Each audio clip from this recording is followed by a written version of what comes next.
berpikir logis seperti yang dipelajari ya. Berpikir logis dan sistematis untuk menyelesaikan masalah dengan cara yang dapat dipahami dan dijadikan oleh manusia, dijalankan oleh manusia maupun komputer. Jadi pikiran komputasional itu adalah berpikir logis yang mudah dipahami oleh manusia dan juga komputer untuk menjalankannya sehingga tidak bingung. Jadi urusan logis. Hal ini digunakan untuk membuat solusi yang efisien, berulang dan terstruktur ya, agar mudah dijalankan harus terstruktur. Nah, mengapa kita harus punya pikiran komputasional atau berpikir komputasional? Apa manfaatnya? Yang pertama, melatih keterampilan memecahkan masalah, mengembangkan pola pikir logis dan analitis, meningkatkan efisiensi dan efektivitas dalam mencari solusi, membekali siswa atau profesional menghadapi tantangan era digital. Dalam berpikir komputasional ada 4 pilar atau komponen utama, yaitu dekomposisi atau pemisahan masalah. Di sini maksudnya kalau ada permasalahan itu dipecahkan dari yang besar menjadi bagian-bagian kecil untuk lebih mudah dikelola atau dipahami ya. Terus yang kedua ada pattern recognition atau pengenalan pola. Pengenalan pola ini adalah mencari kesamaan, perbedaan atau pola yang ada dalam data atau permasalahan kita yang mau diselesaikan. Terus yang ketiga ada abstraction atau abstraksi, memfokuskan pada aspek penting, menghilangkan hal-hal yang tidak relevan. Di mana kita kalau misalkan mau makan ada di depan kita ada peralatan makan, sendok, garpu, piring, gelas dan baskom. Nah, kalau abstraction ini kalau kita lapar, jadi kita butuh makan. Kita butuh peralatan apa saja? Piring, garpu. Baskom sama gelas gak dipakai? Tidak, itu berarti menghilangkan baskom dan gelas karena tidak relevan dengan permasalahan kita itu lama. Terus ini algoritma desain atau perancangan algoritma, yaitu menyusun langkah-langkah secara sistematis untuk menyelesaikan masalah. Disusun secara sistematis atau urut ya. Nah, di sini apa saja tadi? Tidak usah lihat-lihat, ada 4 komponen berpikir komputasional. Pertama dekomposisi, kedua pengenalan pola, abstraksi, keempat algoritma. Ada yang ditanyakan untuk 4 pilar berpikir komputasional ini? Tidak. Kita lanjut ya. Nah, berpikir komputasional ini sebagai dasar coding. Maksudnya apa? Berpikir komputasional tadi kan berpikir secara logis dan sistematis sebagai dasar fondasi kita untuk melaksanakan coding, alat untuk menerapkannya. Setelah diterapkan di dalam coding, lalu AI yang apa?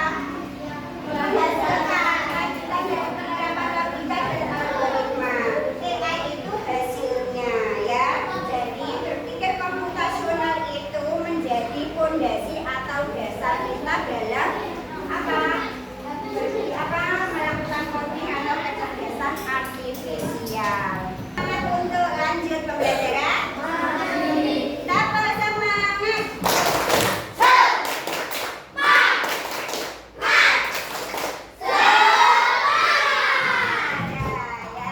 Kita lanjut. Ini sudah sesuai kelompok yang dibagi-bagi kemarin? Ya.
belajar